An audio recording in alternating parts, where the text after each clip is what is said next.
what you doing, babe? Looking for a place to go. What happened? We finally got in touch with our marina in Germany. They just closed their borders as of 9 a.m. today. So now we're bobbing around the middle of the Atlantic? Yeah. Now we're in the streets of Florida and nowhere to go.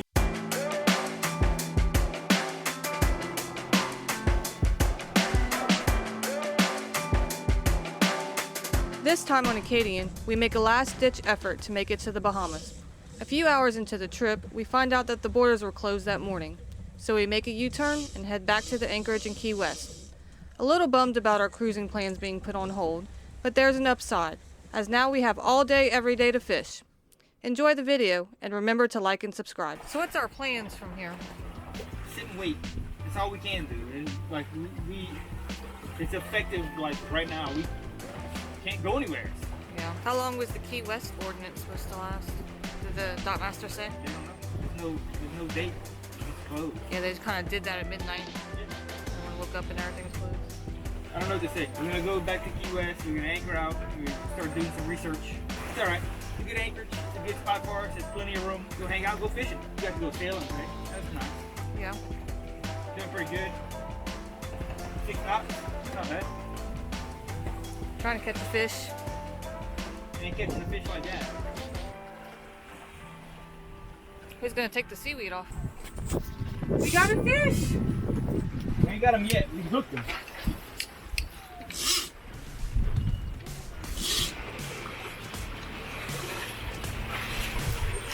Think he's big? Nah. What's the fight like?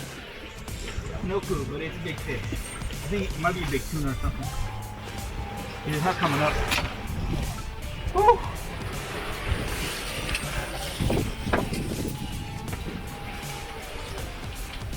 Come on, babe, that's your fish. I think it's to be a big tuna. You do? Oh yeah, he's just, you can't get him up. Getting close.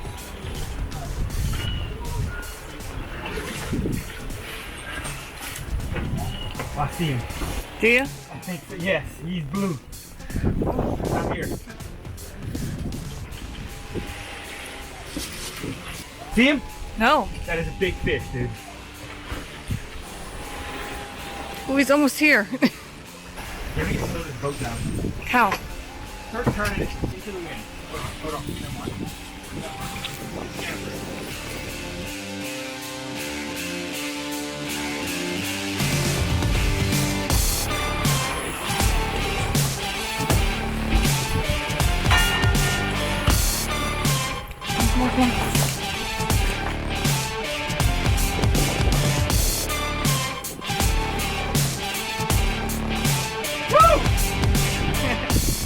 It's a nice tuna, babe. Caught a tuna fish!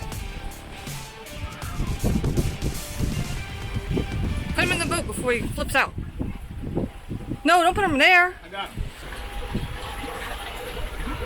Yeah!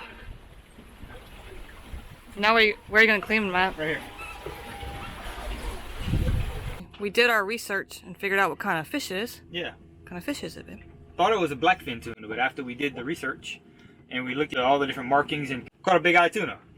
So apparently they're really good fish. So how are we gonna cook it? Whoa.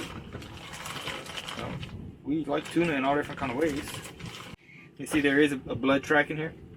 So we're gonna cut that out on all the pieces. I'm excited.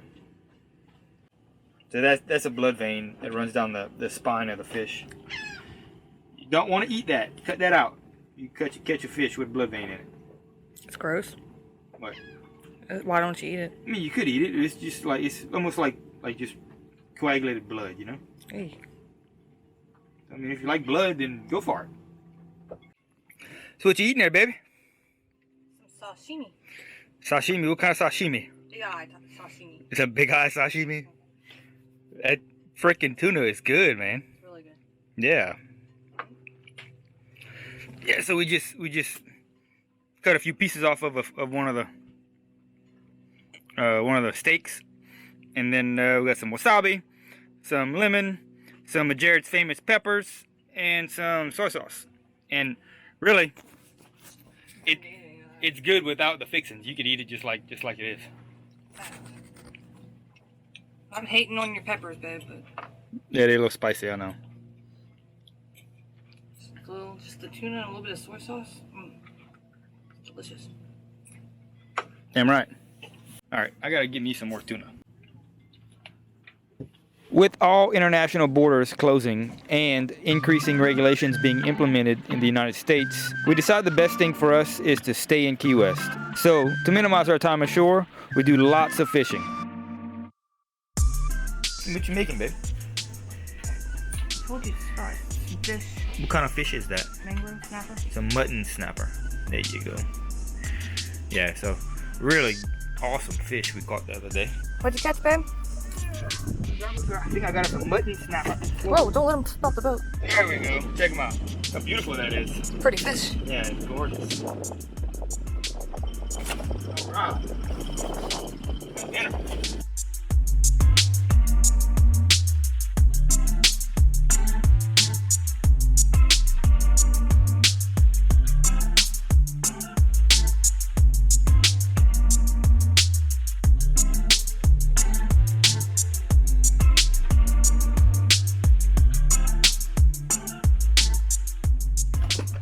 That is some of the most beautiful meat, dude.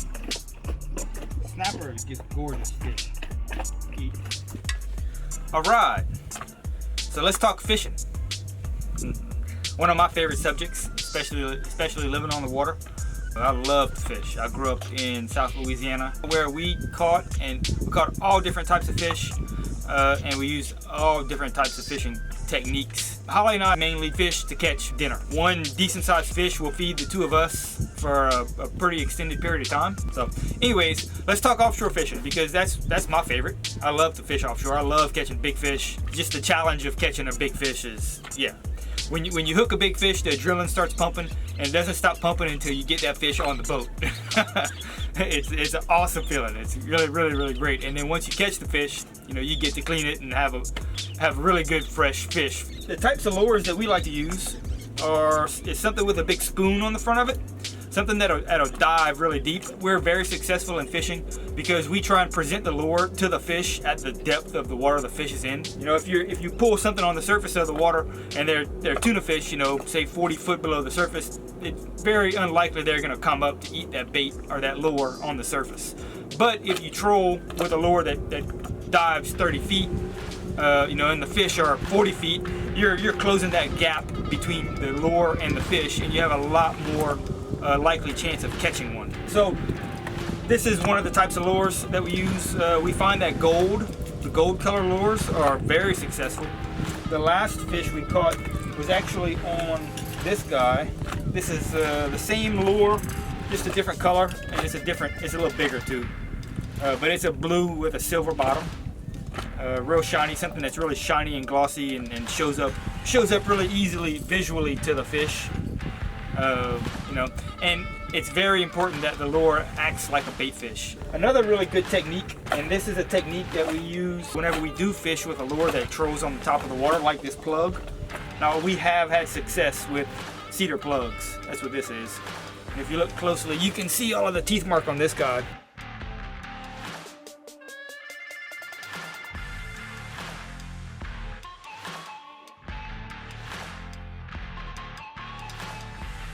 We've caught quite a few fish on this dude, and that's a red with a white.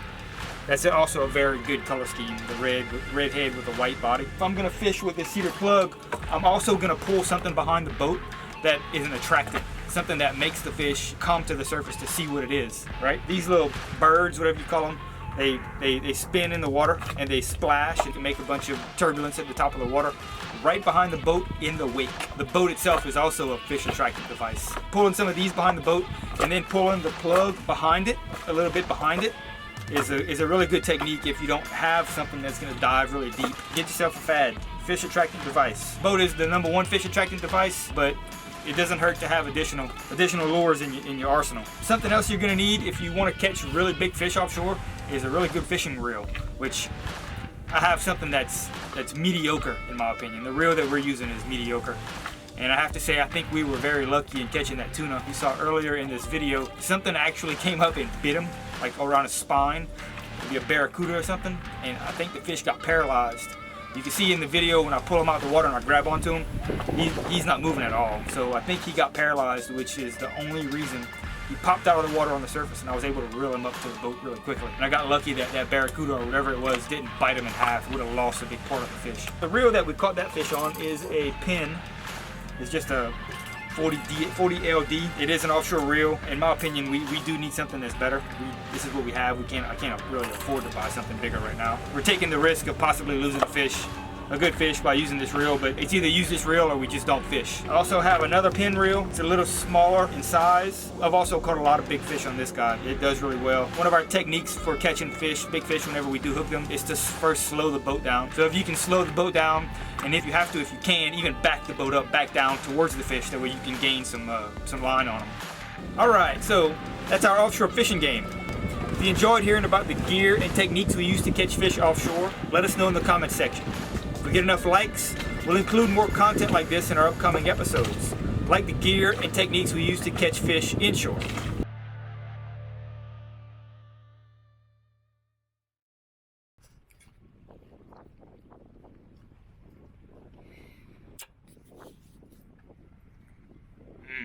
How's that sushi, babe? Trying to try something.